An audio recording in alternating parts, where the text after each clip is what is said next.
President, please be seated.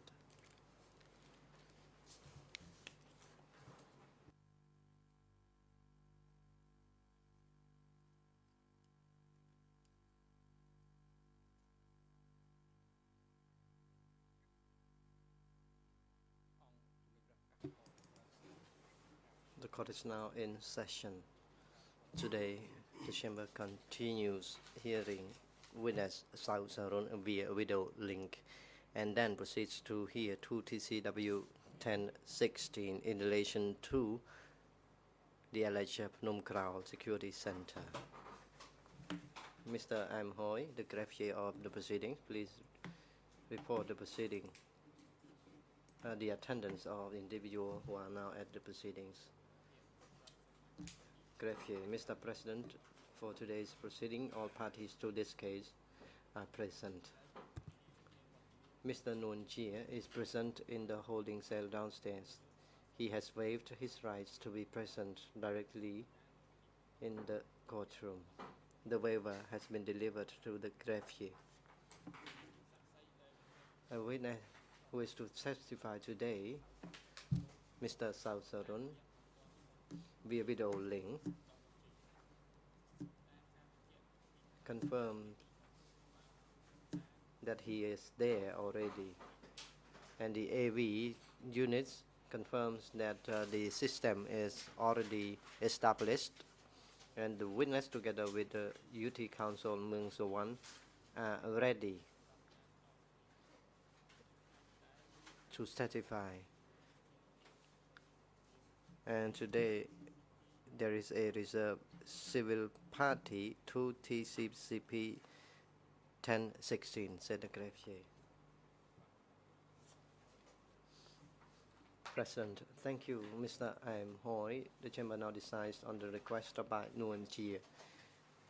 The chamber has received a waiver from Nguyen Chia dated 30th March 2016, which states that due to his health, headache, back pain, he cannot sit or concentrate for long, and in order to effectively participate in future hearings, he requests to waive his right to participate in and be present at the 30th March 2016 hearing.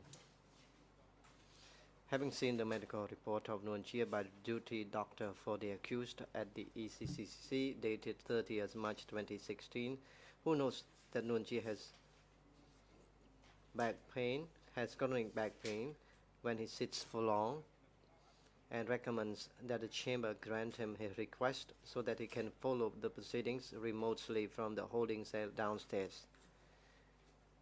Based on the above information and pursuant to Rule 81.5 of the ECCC internal rules, the chamber grants Nguyen Chia his request to follow today's proceeding remotely from the holding cell downstairs via audio-visual means. AV technicians are instructed to link the proceedings to the room downstairs so that he can follow the proceedings that apply to the whole day. Good morning, Mr. Sao Saron. Are you ready? Answer: Yes, Mr. President, I am ready.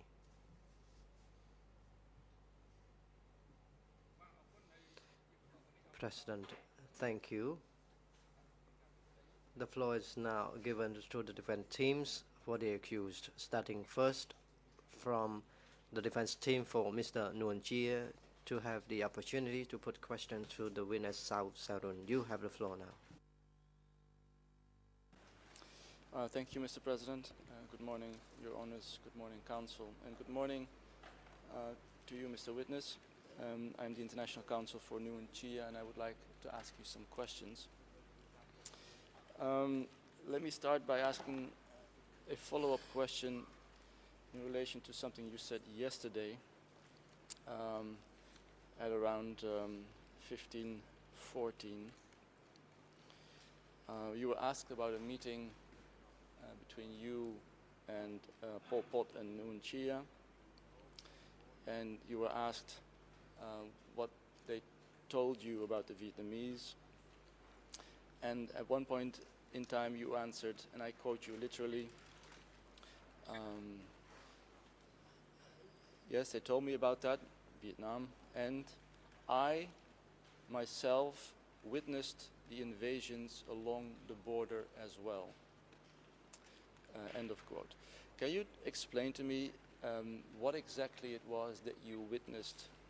What kind of invasions along the border by the Vietnamese troops did you yourself witness?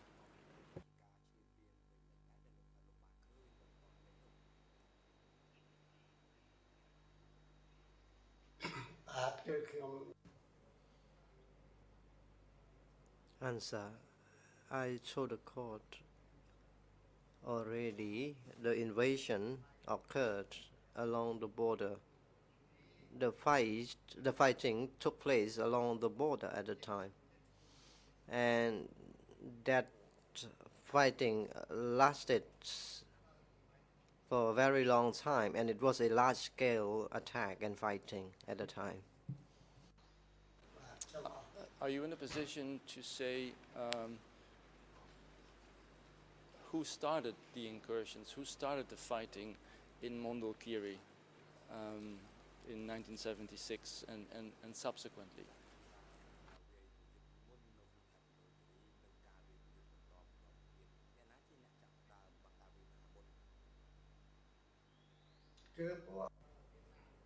The Vietnamese. The Vietnamese started first the fighting along the border, and that the fighting was in a large scale, and as a result, liberation took place on 7 January. The fact that the Vietnamese were the ones who started the aggression against Democratic Cambodia, was that something you witnessed yourself, or was it something that was reported to you either in your position as district secretary or as 105 sector secretary?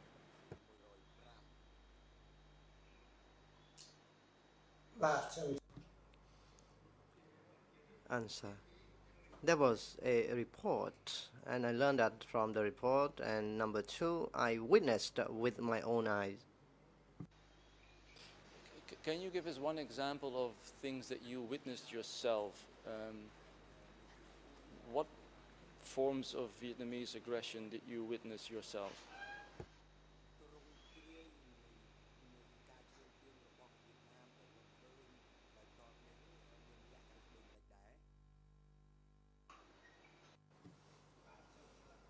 Answer.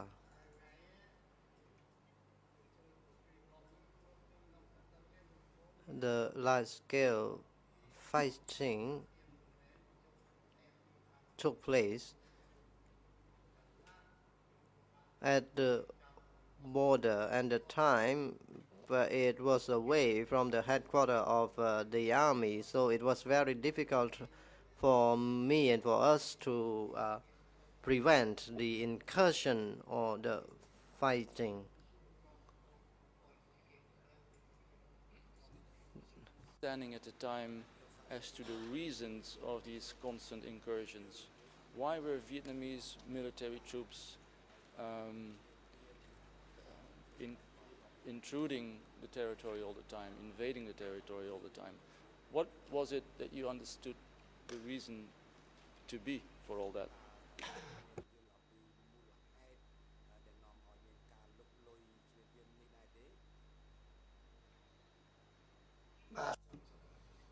Answer. I do not know the reason they started the fighting.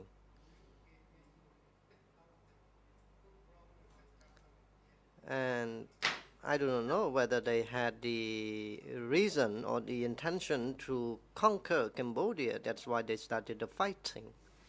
But I myself do not know for sure. I would like to read to you a very small excerpt of something Son Sen told the fellow members of the Standing Committee in a meeting in early 1976. And I would like to ask you whether you agree with this statement, yes or no. Mr. President, E3/221, minutes of the meeting of the Standing Committee, more particularly English ERN 001-82696, French 003-86178, and Khmer 0000813. So Son Sen is saying the following, and I quote, "Along the border, they, the Vietnamese, keep on coming in non-stop. We did not go looking to make trouble with them at all. According to experience, if they come in when we do not chase after them, and they do not go. But when we get strict, that's when they go. That is in Ratanakiri. In Mondulkiri, we do not attack them at all. We respect the instructions of the party absolutely and do not let it get tense." End of quote. Is that something that you, from your own experience, could agree to or not?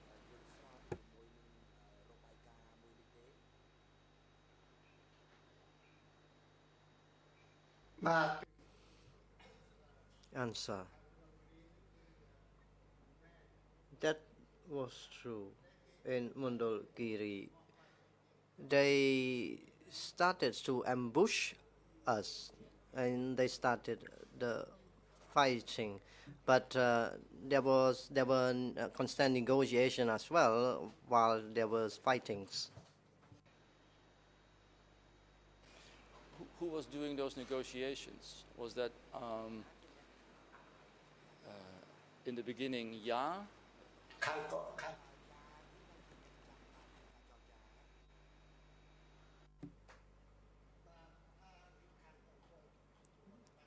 And actually, the division 920 initiated the negotiation. Ya had the first negotiation, and later on it was handled by the division.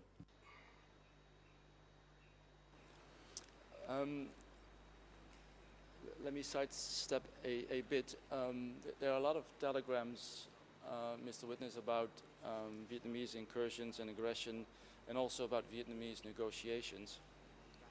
It seems that the word used for the Vietnamese troops is something called Group 7, or the Sevens, or 7 Group.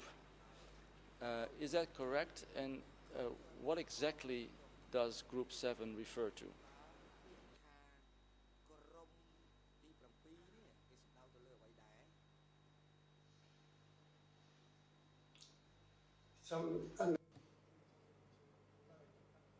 I do not understand your question. Could you repeat it? Council, can you, since there are so many telegrams that do that, can you at least give us the reference to one or two for the record?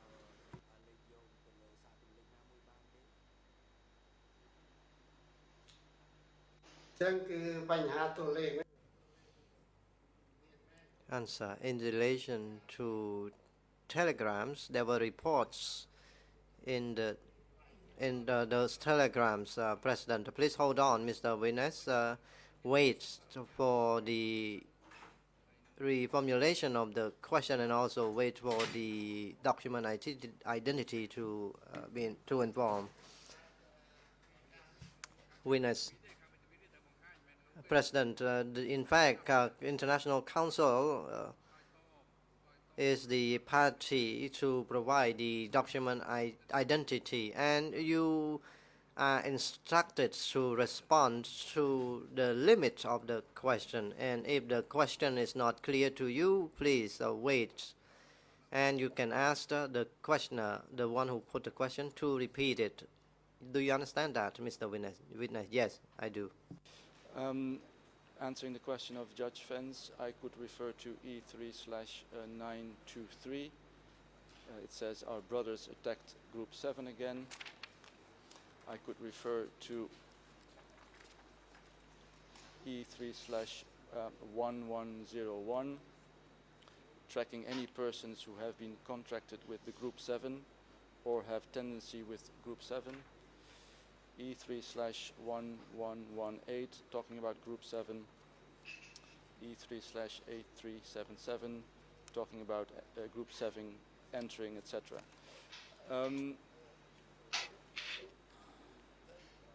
Mr. Witness, do you know what the words or the word Group 7 refer to?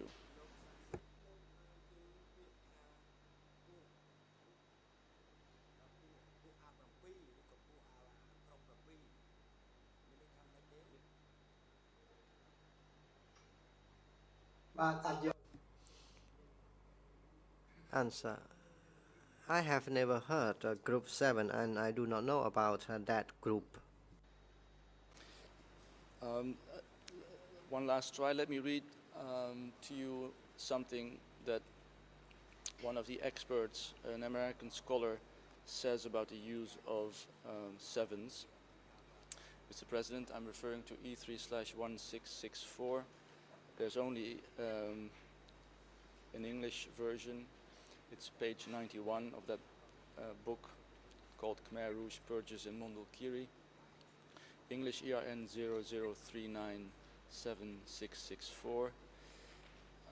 Mr. Witness, this American scholar says that, Stephen Heder is his name, he states that the sevens, quote unquote, was usually used as a code word for the Vietnamese in general, not a specific reference to People's Army of Vietnam Division 7 or the Vietnamese Communist 7th Military Zone. End of quote in that footnote. So this scholar seems to refer to Vietnamese troops in general. Does that somehow in any form refresh your memory?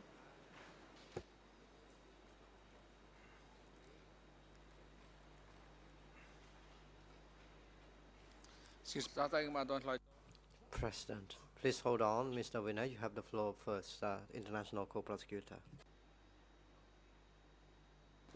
What counsel read does not refer to troops. What the footnote he read said sevens usually refer to Vietnamese in general. It says nothing about troops.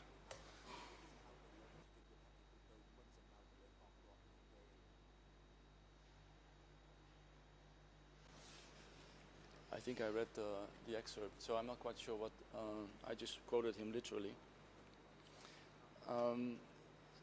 Again, Mr. Witness, this American scholar seems to say that sevens, Group 7, were Vietnamese military, not so much of Division 7 or the 7th Military Zone, but Vietnamese troops in general. No, the same objection. Counsel is putting his interpretation. The expert says Vietnamese. It doesn't say anything about military or troops, which he just acknowledged, and then I don't understand the question. Well, it's very unlikely that Stephen Heder meant Vietnamese civilians attacking. I'm happy to read again these telegrams, but telegrams clearly refer to military groups. But to save time, Mr. Witness, does this somehow refresh your recollection, the use of the Group 7 word, or the sevens?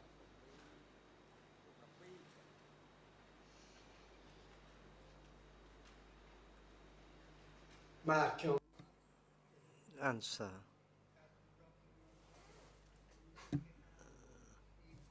I do not know. When I was at the district, I did not hear the using of sevens, whether it referred to Vietnamese people or soldiers. I do not know about that.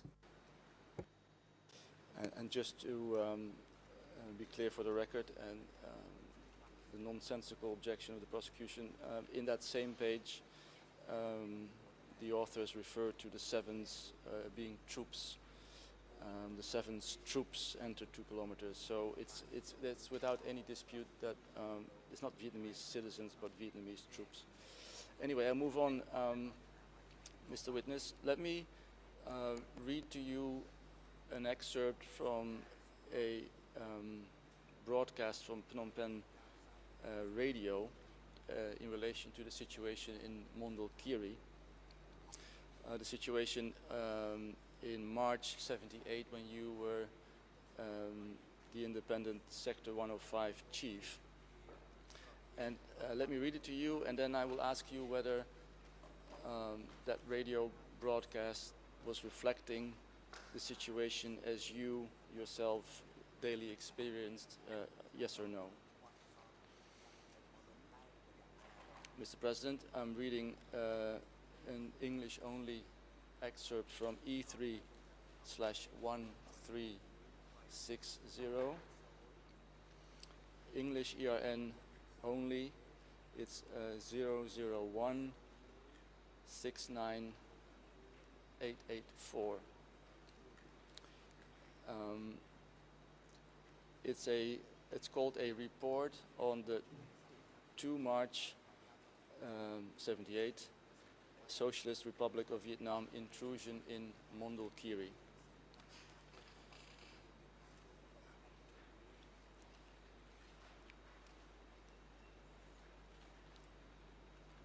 At 600 hours on 2 March, the Vietnamese forces stationed in our territory at Dak Dam in Mondulkiri province penetrated another 1 kilometer inside our territory.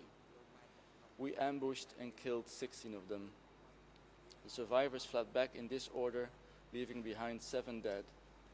We seized 2 AKs, 2 machine guns, 3 M79s, and a basket of rice flour cakes. And I'm interested in the next paragraph, Mr. Witness. While uttering sweet phrases about special friendship and solidarity with the Cambodian people, peaceful negotiations and respect for the independence and territorial integrity of Cambodia, the Vietnamese enemy still wants to annex Cambodian territory and force it into the Indo-Chinese Federation. It has also continued to encroach along the border, entering our territory, shelling and pounding it, and sending spies and commandos to launch spying, espionage, and sabotage activities and destroy the property, rice fields, and crops of our people in the border area. Therefore, our people have continued to raise high their revolutionary vigilance to withstand and smash all the dark maneuvers and provocative and aggressive activities of the Vietnamese in order to forever defend Cambodian territory, national independence, sovereignty, honor, and territorial integrity.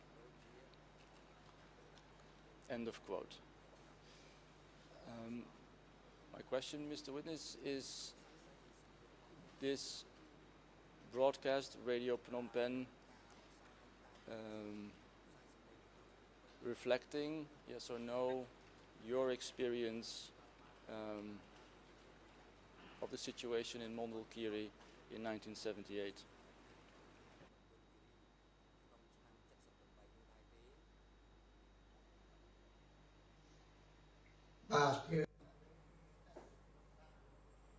Answer: that broadcast was correct.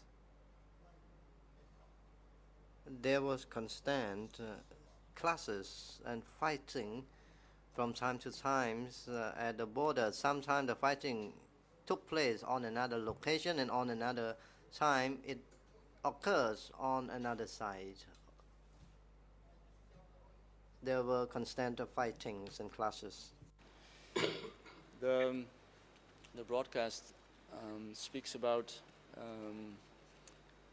espionage and sabotage activities. Is there anything that you can tell us about this? Do you have specific examples of spying, espionage, and sabotage activities?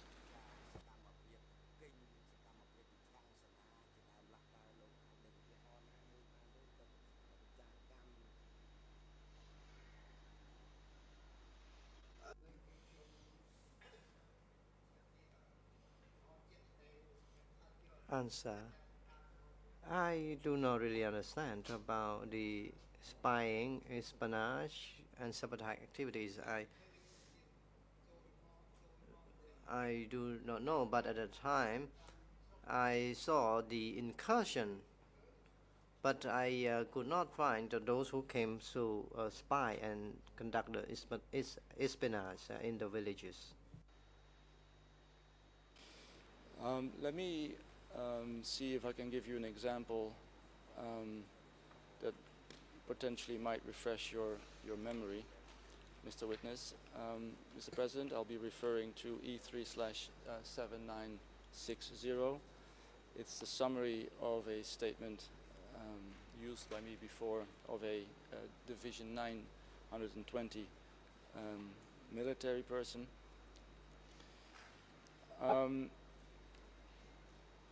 Mr. Witness,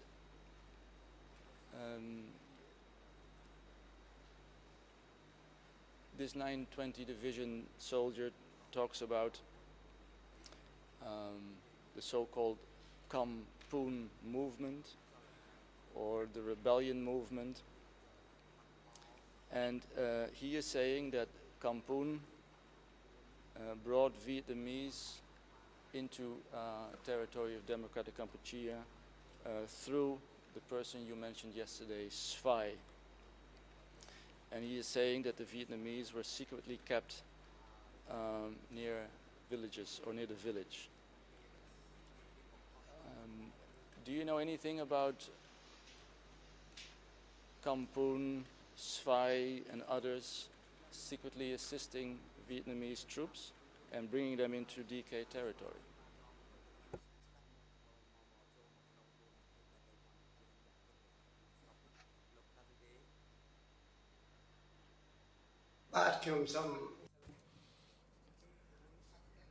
Answer.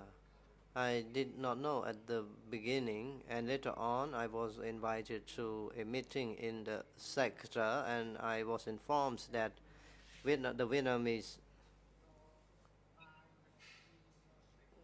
came to our location, and the canned fish, rice, and meal were given to the Vietnamese. That was the discussion in the meeting. Many people went to see the dining location, and villagers, the neighboring villagers, saw that the Vietnamese came to our land, but I myself did not go there to see. And frankly speaking, I did not witness myself. Was it mainly Division 920 and Division 801 that were involved in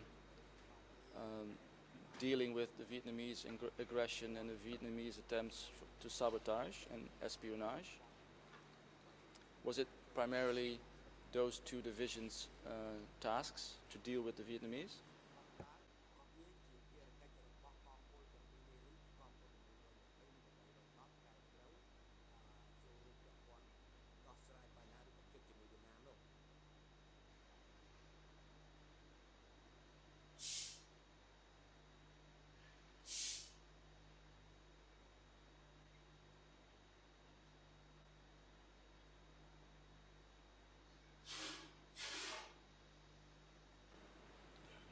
Mr. Witness, are you there?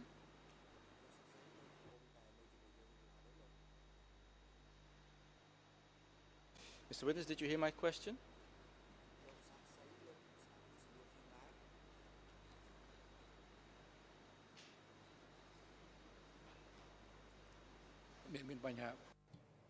President, there is technical issues.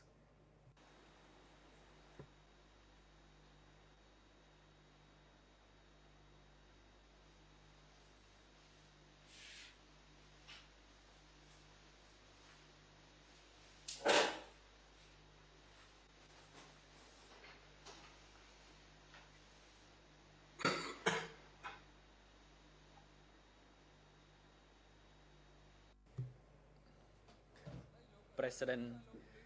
Good morning, Mr. Sausaron. Can you hear me? Sausaron answer, yes, I can, President. Okay, thank you. Now, Council, you can continue putting on questions to the witness. Mr. Witness, my question was whether it was mainly the tasks of Divisions 920 and 801 to deal with these continuous Vietnamese attacks. Was it their duty rather than yours?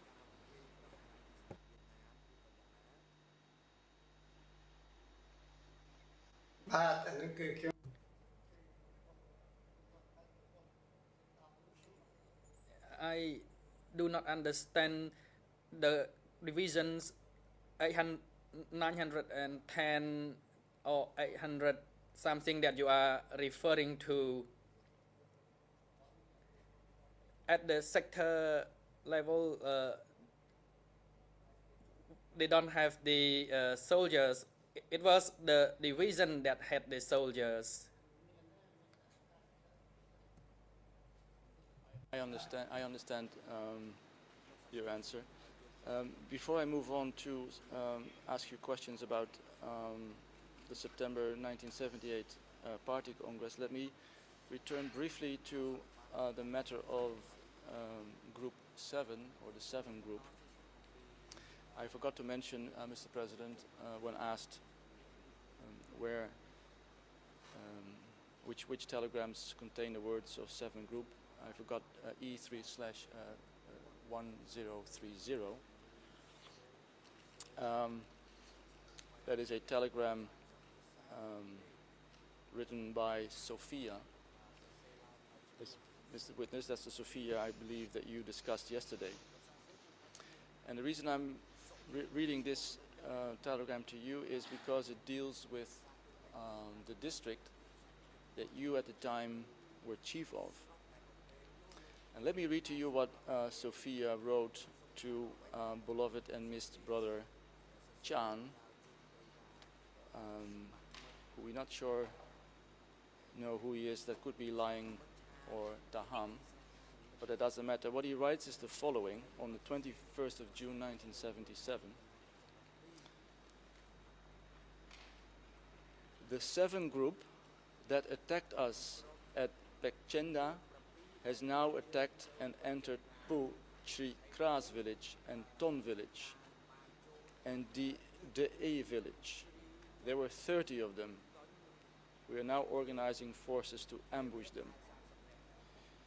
So, Mr. Witness, this is a telegram about your district when you were the district chief, and Sophia is reporting an attack of the 7 group in Pekchenda. Does that now maybe refresh your memory?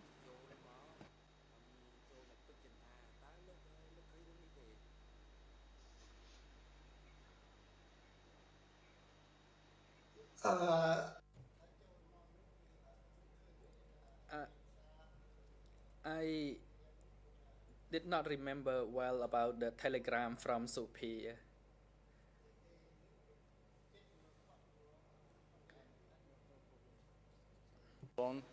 No problem, I will move on.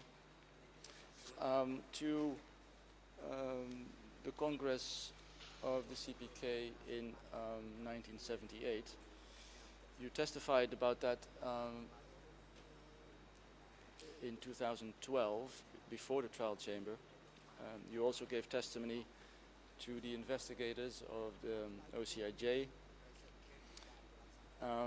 Let me refer you to, for instance, E3/404, English ERN 004033025,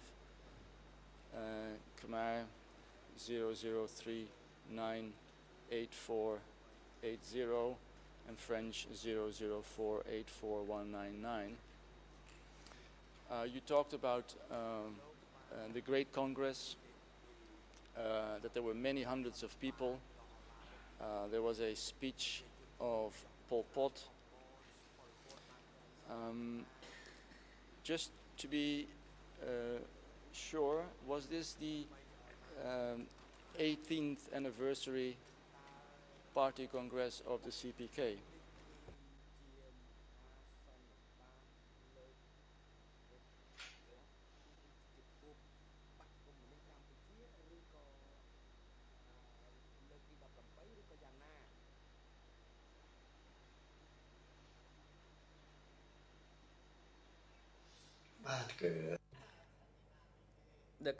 Related to the Congress, as I told you, it's the big Congress. It's the party Congress, and participants came from all over the country, including the civilians and the military.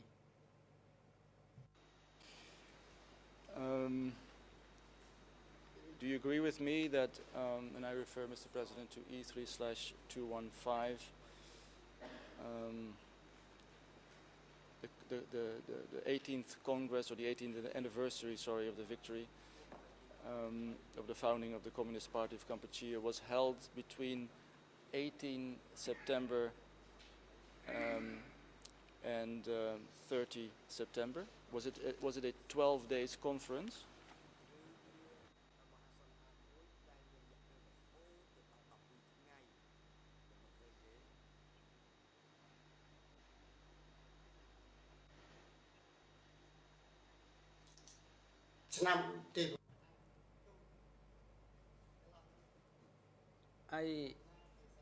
I could not recall the exact year when the Congress was organized. Could you please read that out again? Was the Congress in September? Was it a few days? And did it celebrate the 18th anniversary of the founding of the CPK?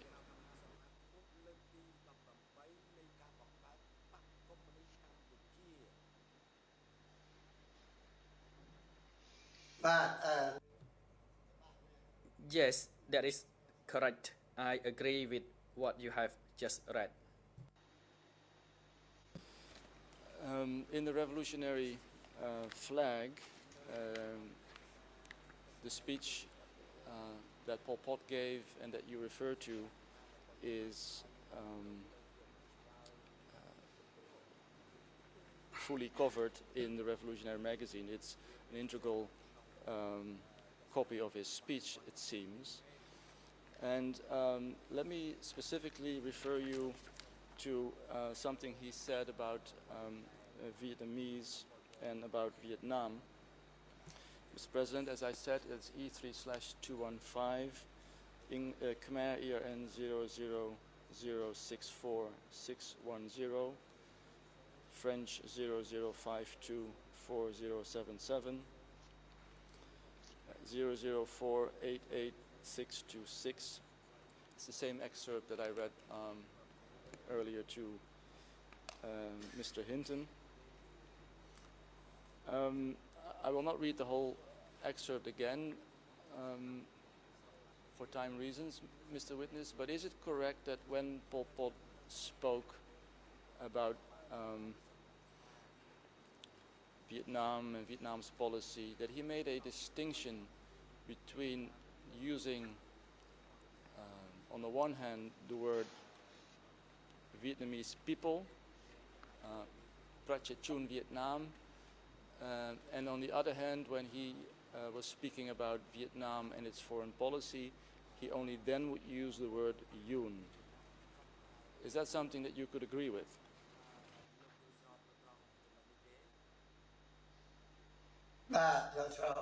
Yes, I agree.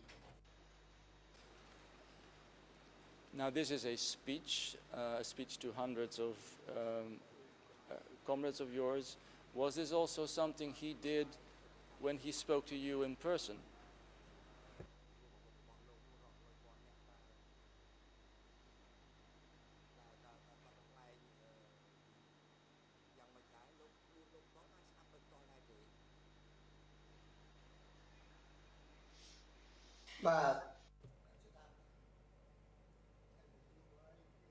Yes, I talked to him, but it happened all a long time ago, and I could not remember well. I understand, Mr. Witness. Yesterday you said that Pol Pot did not hate the Vietnamese people, but he hated the Vietnamese aggressor. Is that something he only said in public speeches, or was that something, words to that effect, he also said when he was speaking to you in private?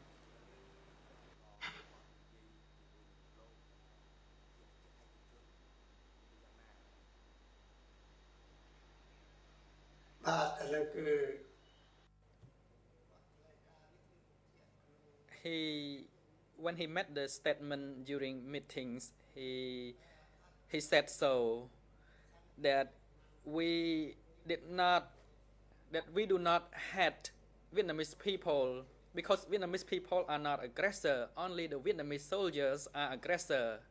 That was what he said.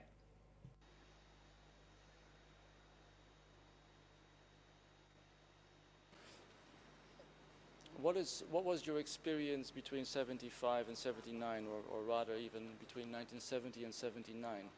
Was that also your position and the position of other cadres that you spoke to, that it was Vietnam's foreign policy and Vietnam for which the word Yun was used, and that there was no hate for the Vietnamese people as such?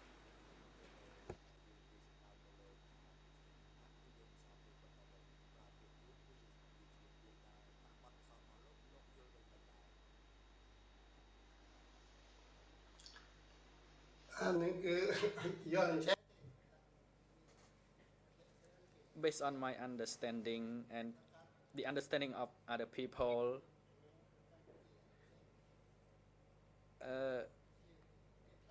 some people say Yun are the aggressor. Some people say Vietnam are the aggressor. So there are two uses of language here.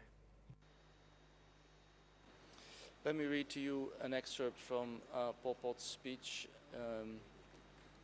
and then I will ask you whether you remember him saying this and whether you remember him or Nguyen Chea say the same thing in private conversations. Again, E3215, English ERN 004888621, Khmer 00064595296, and French 00524 072 to 73. So, Mr. Witness, I'm quoting from Pol Pot's speech, which you attended in September 1978. It says as follows: the strategy of the Yun and the Soviet international expansionists' attempt to seize Kampuchea reappeared. The Yun and the Soviet international expansionists joined together to strike our Kampuchea because they all had the same goal. On the Yun side, they have dreamed of taking Kampuchea since 1930, following their Indochina Federation strategy, and following the Yun policy of one country, one people, under the leadership of one party. They want to be a great power in Indochina, and they want to be a great power in Southeast Asia too. As for the Soviet international expansionists, they have their own world strategy, as part of which they want to seize Southeast Asia. So then the Yun and the Soviet international expansionists joined together to strike Kampuchea.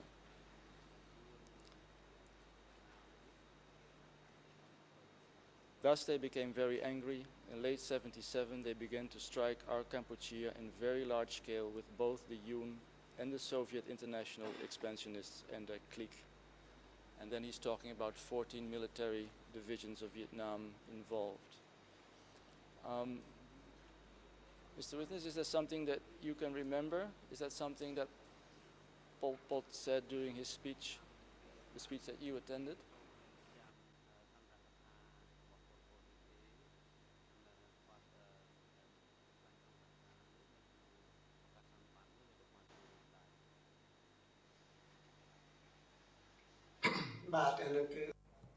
Yes, I remember he made such a statement in his speech.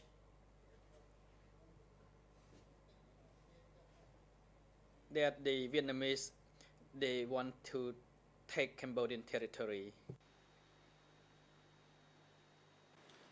And do you remember when you heard that, whether you were thinking that his views were accurate or that they were reflecting what you yourself had experienced as well?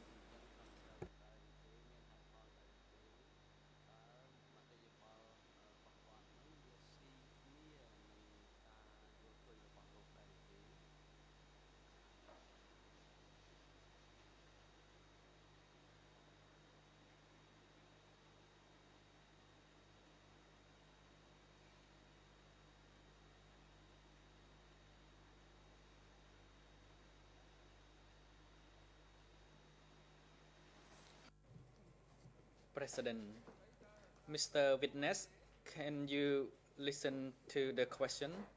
Answer, yes, I can hear the question. For my benefit, because frankly, I'm not sure I understand what you want to know.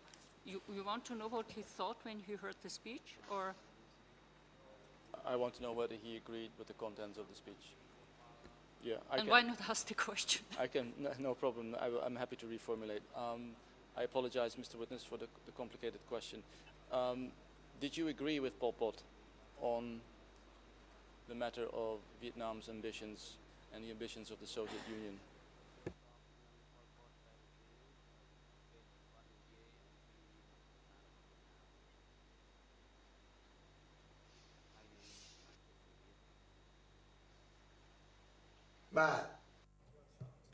Yes, I agreed with him because they had a clear policy of absorbing Cambodia into the Indo-Chinese Federation.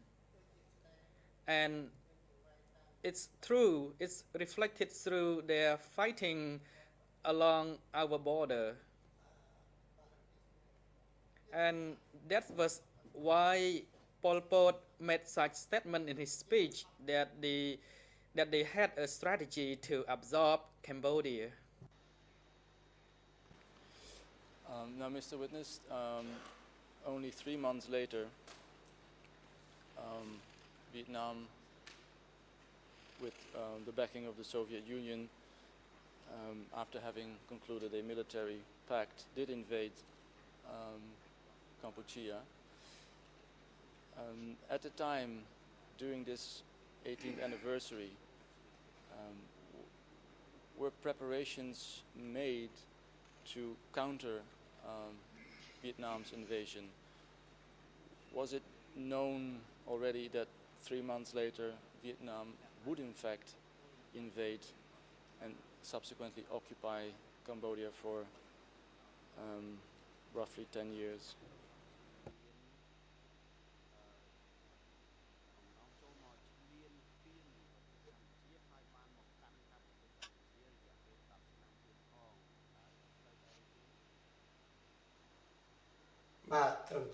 Yes, that is correct.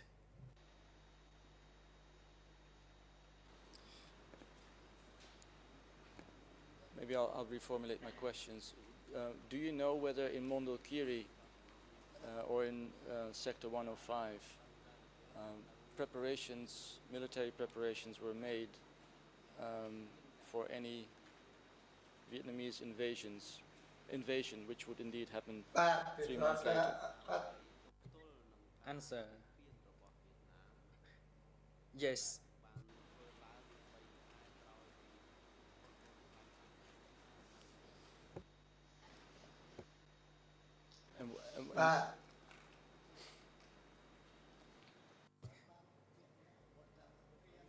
Yes, he made such instruction that we had to prepare ourselves for the invasion from Vietnam. Yeah, he made such statement. And do you remember what preparations were taken in Mondulkiri or in Sector 105 to stop Vietnam from invading Cambodia? Were you involved in the preparations?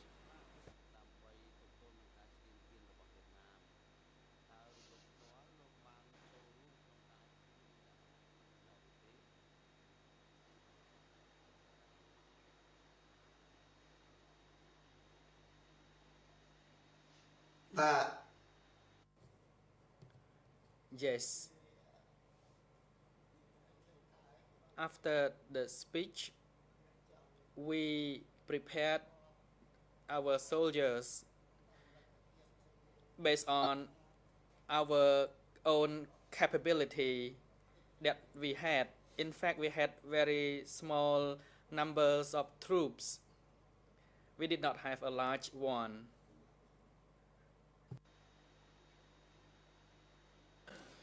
Do you know whether the troops in 105 actually had a chance against the Vietnamese invaders?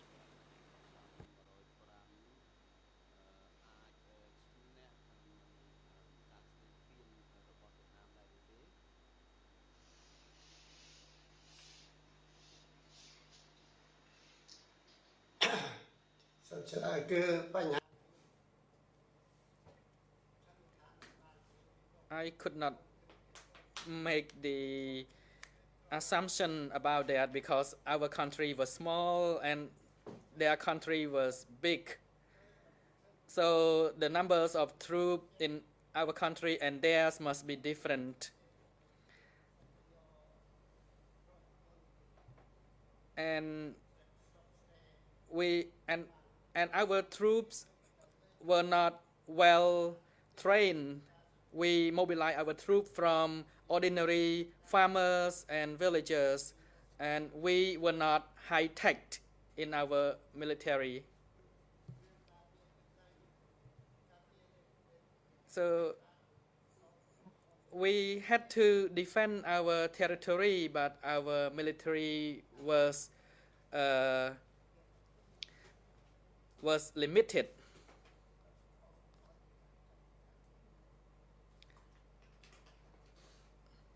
Witness, let me turn to another subject that was discussed, according to you, during this 18th anniversary Congress in September.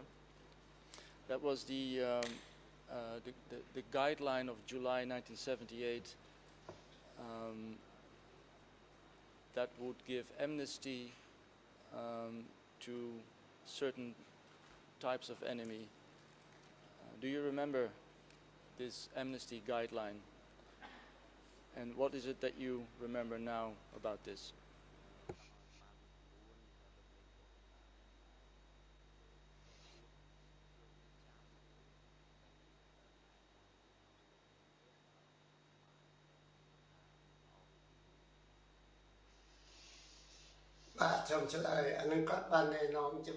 Yes, he made a clear instruction that there needed to be amnesty to some people who were mistakenly accused, and they needed to be refashioned.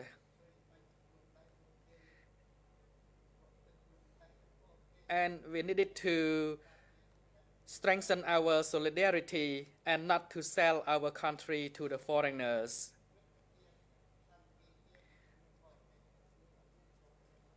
And we did not make enemy with any foreign country. We make friendship with foreign countries. That was what he clearly stated. Now this guideline was already issued in July 1978, and you said it was handed out during that 18th anniversary Congress. Do you remember whether you already knew about this in July 78 rather than only in September 78?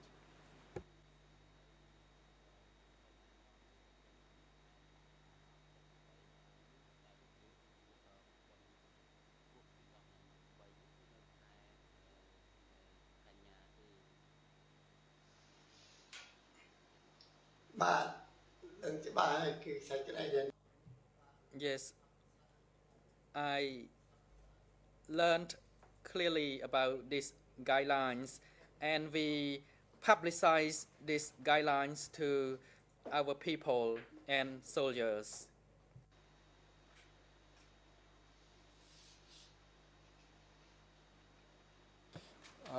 But my question is, did you first learn of it in July 78, or did you first learn about it during the 18th anniversary Congress in 1978?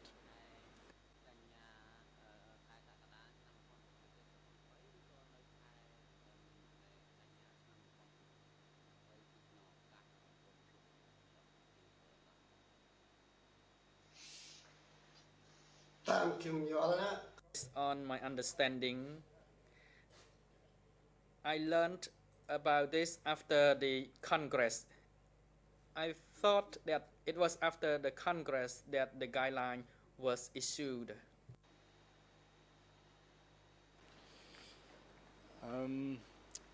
Thank you, Mr. Witness. Let me refer now to something you said in your interview with OCIJ E3/384.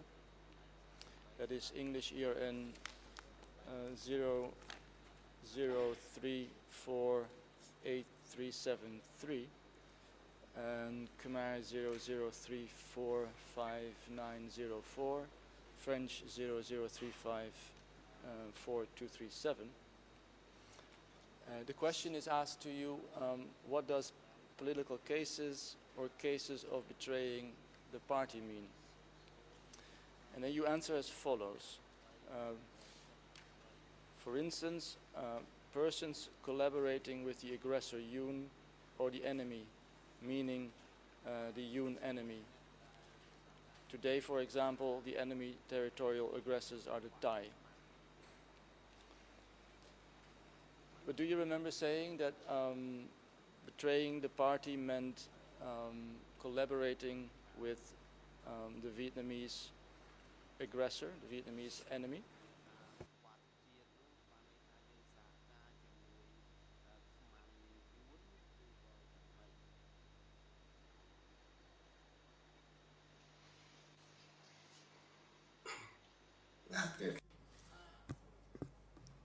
Answer. Betraying refers to those who collaborated with the foreign enemies. That was the meaning.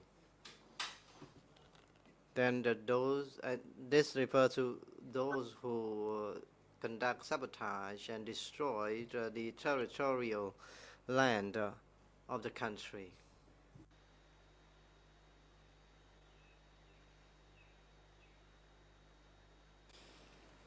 Let me read to you an excerpt from something Son Sen told all division commanders in a meeting in October 1976, and it deals with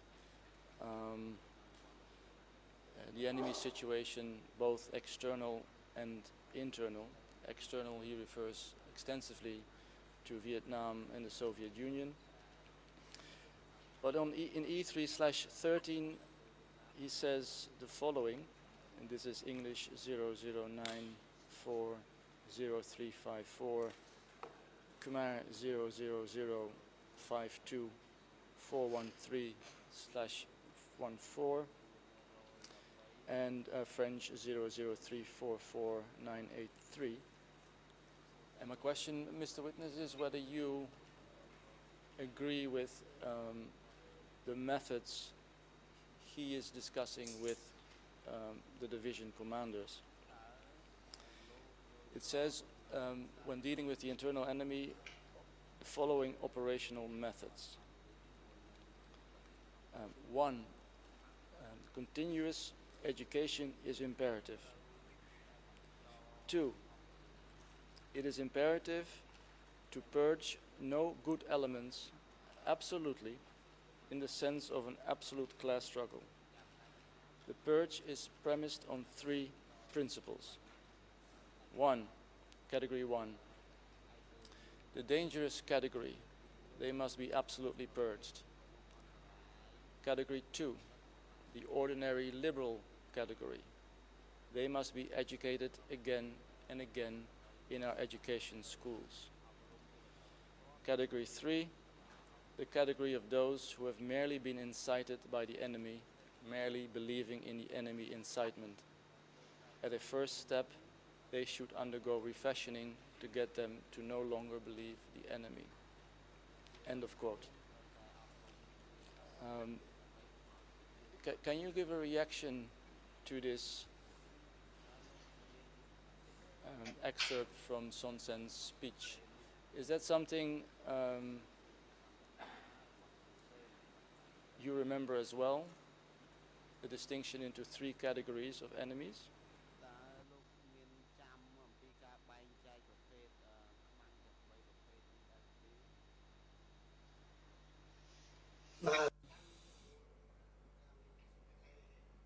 Answer.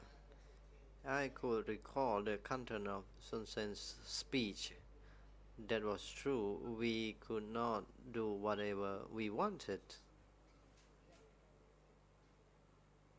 And at the time, he told that we needed to refashion, to re-educate those people. There was no absolute instruction to only arrest. The methods first were to educate and then refashion.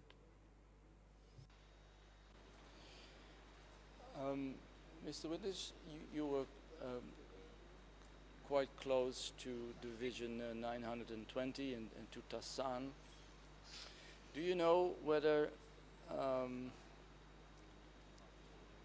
in about the period that Ham or Lang was murdered by Kampun, about 100 Division 920 soldiers were released from S-21?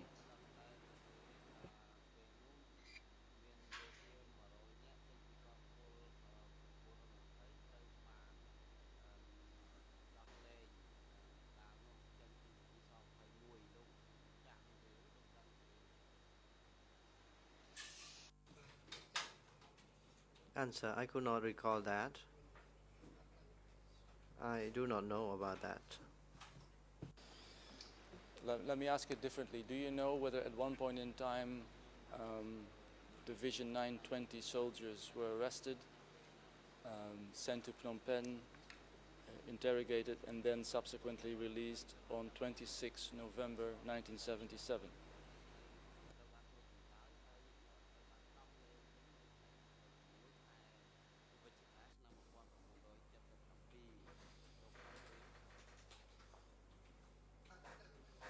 Answer. I do not know about that.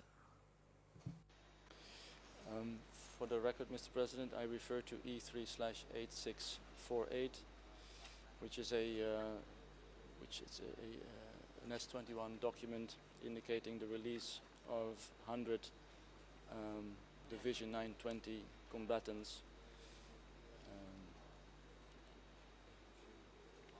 who were entering apparently S-21 on the 23rd of November, so released 3 days after their entering of S-21. Mr. Witness, do you know of any examples in Mondulkiri of people that belong to the categories who must be educated again and again or undergo refashioning?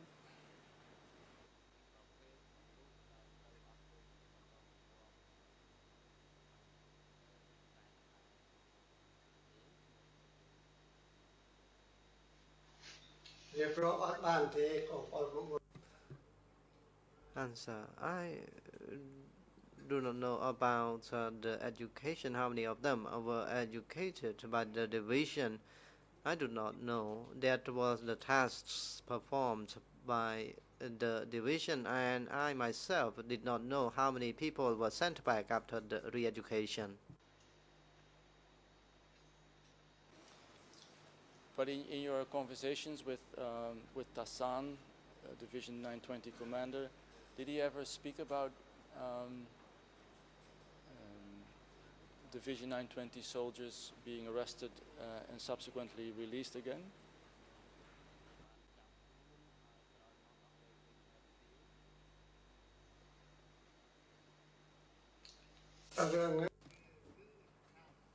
Answer: I heard about that. Tassan said about the re-education. Tassan did make mention, but I myself was not sure and did not know personally.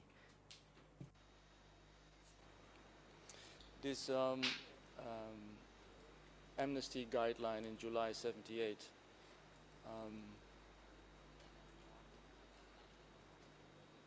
was that a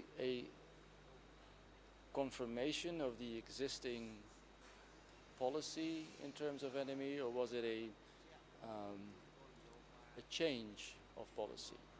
Are you in a position to say what exactly the amnesty guideline of July 78 implied?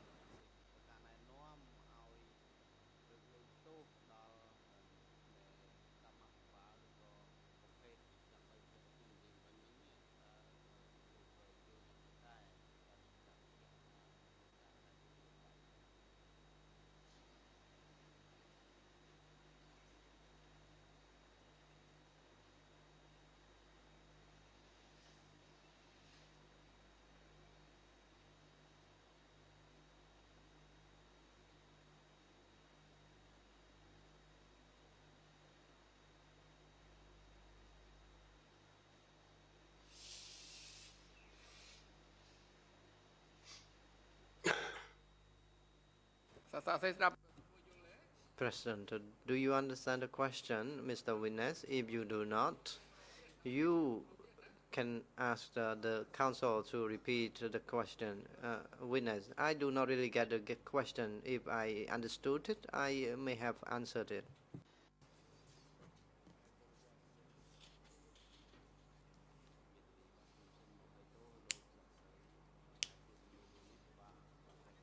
How no? I see your mic is red, but I can't hear you through it.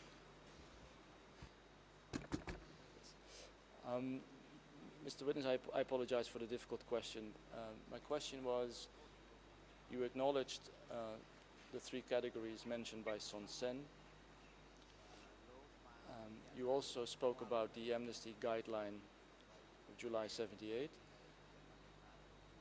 That guideline, was that a confirmation of the existing policy, or was it a change of policy in terms of enemies?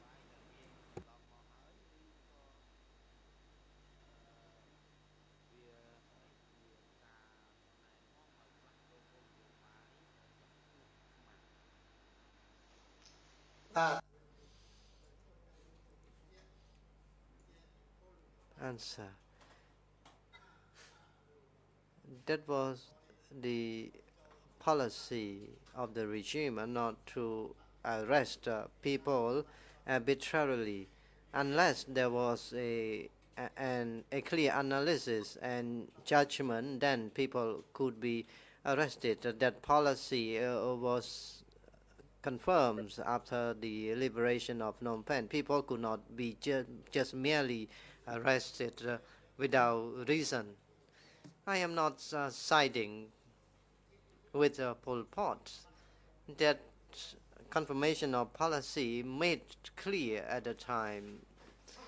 No arrests were made arbitrarily, but I did not know how districts and sector implemented the policies. President, thank you, Mr. Witness, and thank you, Counsel. It is now time for break. You, witness, together with the duty counsel, may take some time to relax, and we will resume at 10:30. So please be at that location before 10:30. The court will take a short break from now until 10:30. So it is now the recess time.